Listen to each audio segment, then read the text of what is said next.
Hello students, आज हम discuss करेंगे physical properties of aldehydes and ketones.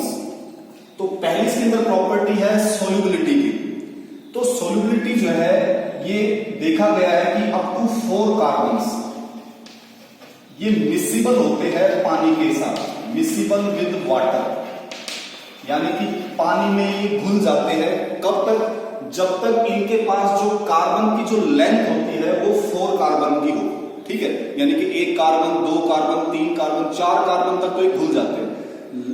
क्यों घुलते हैं, पहले इसका रीजन देखते हैं। आपके पास ये एल्डिहाइड और कीटोन है, आप दोनों पर R लगा दोगे तो कीटोन, और एक पे R लगाओगे और एक पैच लगाओगे तो एल्डिहाइड। तो ये आपके पास एल्डिहाइड और कीटोन है, ये एक वाटर मॉलिक्यूल है। तो आपको पता है कि हाइड्रोजन पे क्या होता है चार्ज, पॉजिटिव, और ऑक्सीजन पर क्या होता है चार्ज, नेगेटिव। क्योंकि हाइड्रोजन किससे जुड़ा हुआ है, ऑक्सीजन। ऑक्सीजन ज्यादा इलेक्ट्रोनेगेटिव है ना, तो इसके ऊपर क्या आएगा, नेगेटिव। तो इसके ऊपर क्या आएगा, पॉजिटिव।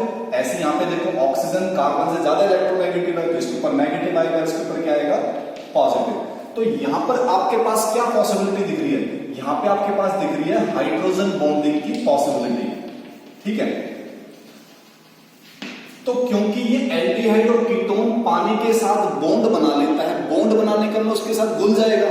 ठीक है, लेकिन ये कब तक होगा, अप टू 4 कार्बन तक। लेकिन जैसे ही कार्बन की लेंथ बढ़ने लग जाए, मतलब यहां पे जैसे मान लो आपने 1 कार्बन लगाया, फिर और कार्बन, फिर और कार्बन, फिर और कार्बन, यानी कि कार्बन की लेंथ जैसे जैसे बढ़ती रहेगी तब इनकी सोल्युबिलिटी डिक्रीज होती रहेगी ड्यू टू हाइड्रोफोबिक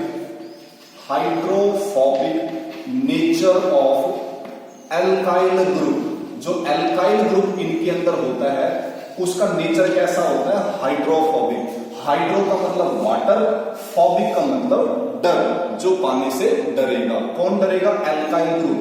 जो यहां पे आप लगाओगे, जैसे यहां पे आपने R लगाया, ठीक है, तो ये एल्काइल ग्रुप जैसे जैसे बड़ा होता रहेगा ये पानी के साथ कम कम और कम सोल्यूबल होता रहेगा।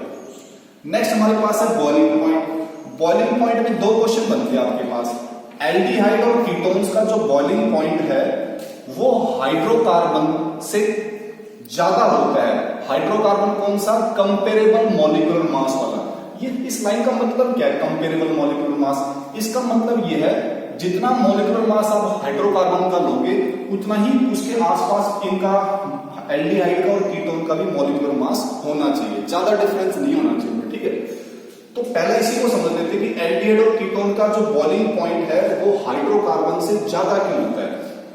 तो ये आपके पास एल्डिहाइड और कीटोन है, तो आपको पता है ऑक्सीजन के ऊपर कौन सा चार्ज है, नेगेटिव। कार्बन के ऊपर कौन सा, पॉजिटिव। ऑक्सीजन के ऊपर कौन सा, नेगेटिव। कार्बन के ऊपर कौन सा, पॉजिटिव। मैंने बहुत सारे मॉलिक्यूल ले लिए ऐसे, ये भी एल्डिहाइड और कीटोन है, ये भी एल्डिहाइड और कीटोन हो सकता है, ये भी एल्डिहाइड और कीटोन हो सकता है। तो इनके बीच में आपके और हाइड्रोजन बॉन्डिंग नहीं होगी। यहां पे जो इंटरेक्शन होगा इनके बीच में, नेगेटिव और इसका पॉजिटिव के बीच में, इस इंटरेक्शन को हम बोलते हैं डाइपोल इंटरेक्शन। डाइपोल इंटरेक्शन 11वीं क्लास में पढ़ रखा है डाइपोल। जबकि हाइड्रोकार्बन के अंदर ये जो इंटरेक्शन होती है वो एब्सेंट होती है, यानी कि किसी प्रकार की कोई इंटरेक्शन नहीं है। तो यहां पर क्योंकि डाइपोल इंटरेक्शन है, इसके अंदर एल्डिहाइड और कीटोन के अंदर इंटरेक्शन होने की वजह से ये आपस में जुड़े रहते हैं, इसीलिए इनका बॉइलिंग पॉइंट क्या आता है, ज्यादा आता है। सेकंड क्वेश्चन इसमें बनता है एल्डिहाइड का और कीटोन का जो बॉइलिंग पॉइंट है वो आपकी बार कम होगा, किससे, अल्कोहल या फिर कार्बोक्सिलिक एसिड से। ऐसा क्यों? देखो एल्डिहाइड और कीटोन में तो आपने पढ़ लिया कि डाइपोल इंटरेक्शन होती है नहीं। अल्कोहल में और कार्बोक्सिलिक में कौन सी इंटरेक्शन होती है, इनमें इंटरेक्शन होती है इंटरमॉलिक्यूलर हाइड्रोजन बॉन्डिंग होती है इनके अंदर, जो कि इनके अंदर नहीं होती। और एक और चीज, हाइड्रोजन बॉन्डिंग, जो इंटरमॉलिक्यूलर हाइड्रोजन बॉन्डिंग है वो ज्यादा ताकतवर होती है डाइपोल इंटरेक्शन की वजह से। इसीलिए अल्कोहल का और कार्बोक्सिलिक एसिड का बॉइलिंग पॉइंट भी क्या रहेगा, ज्यादा रहेगा, क्योंकि यहां पे इंटरेक्शन ज्यादा मजबूत है। ठीक है, एक क्वेश्चन देखते हैं। क्वेश्चन हमारे पास है कि भाई एल्डिहाइड और कीटोन, ये आपके पास एक एल्डिहाइड है, ये आपके पास एक कीटोन है, दोनों का मॉलिक्यूलर मास लगभग सेम ही है। कोई फर्क नहीं है, तो कंपेरेबल मॉलिक्यूलर मास के लिए, ठीक है। तो इन दोनों में जो है बॉइलिंग पॉइंट किसका ज्यादा और किसका कम रहेगा ये देखना हमने। देखो तो यहां पे आपके पास एक एल्काइल, यहां पे आपके पास कितने एल्काइल हैं, दो एल्काइल। तो ये एल्काइल ग्रुप क्या करते हैं, ये इलेक्ट्रॉन को देते हैं किसको, कार्बन को, ये भी इलेक्ट्रॉन देगा किसको, कार्बन को। कार्बन के पास बहुत ज्यादा नेगेटिव चार्ज, और फिर ऑक्सीजन क्या करेगा, इस कार्बन से खींचता रहेगा वो नेगेटिव चार्ज को, है नहीं। तो ऑक्सीजन खींचता रहेगा तो इसकी पूर्ति यहां से होती रहेगी, ये देता रहेगा, यानी कार्बन इसको देता रहेगा तो इसके ऊपर बहुत अच्छा पॉजिटिव आएगा, और ऑक्सीजन यहां से लेता रहेगा तो इसके ऊपर बहुत अच्छा क्या आएगा, नेगेटिव चार्ज। ठीक है, क्योंकि कार्बन से ऑक्सीजन क्या होता है, कार्बन के मुकाबले में ज्यादा इलेक्ट्रोनेगेटिव, तो ऑक्सीजन यहां से खींचेगा ना, और इसके पास देने के लिए इलेक्ट्रॉन है, क्यों है, क्योंकि दो एल्काइल ग्रुप है। तो यहां पर जो चांसेस है पोलैरिटी के वो बहुत ज्यादा है, यानी कि मोर पोलर कंपाउंड है। जबकि यहां पे देखो, यहां पे एक ही तो एल्काइल ग्रुप है जो इलेक्ट्रॉन को देगा, तो यहां से ऑक्सीजन खींचेगा तो नेगेटिव, इसके ऊपर कौन सा आएगा, पॉजिटिव। यहां पर भी पोलर है, लेकिन इसके मुकाबले में यहां पे ज्यादा पोलरिटी है, तो यहां पे जो पोलरिटी है वो कैसा है, कम है, लेस पोलर है।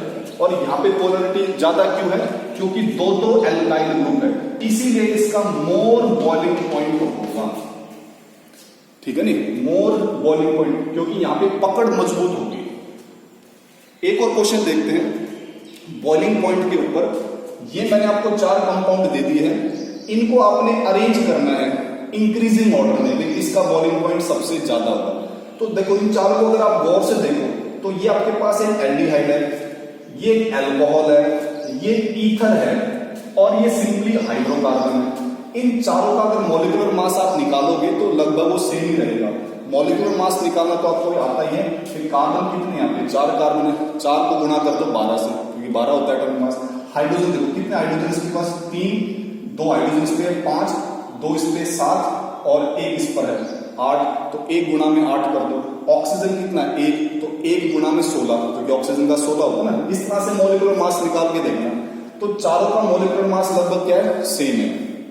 ठीक है, तो अब क्वेश्चन ये कि बॉइलिंग पॉइंट किसका ज्यादा होगा, तो आपको पता है भी सबसे बॉइलिंग पॉइंट कम किसका होगा, हाइड्रोकार्बन का। तो इसको पहले लिख देता हूं मैं, ये हाइड्रोकार्बन।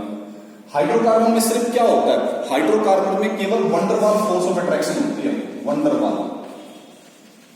ठीक है, उसके बाद इस आता है नंबर ईथर का, ईथर, तो इससे ज्यादा है ईथर का। किसका ज्यादा गया, ईथर का।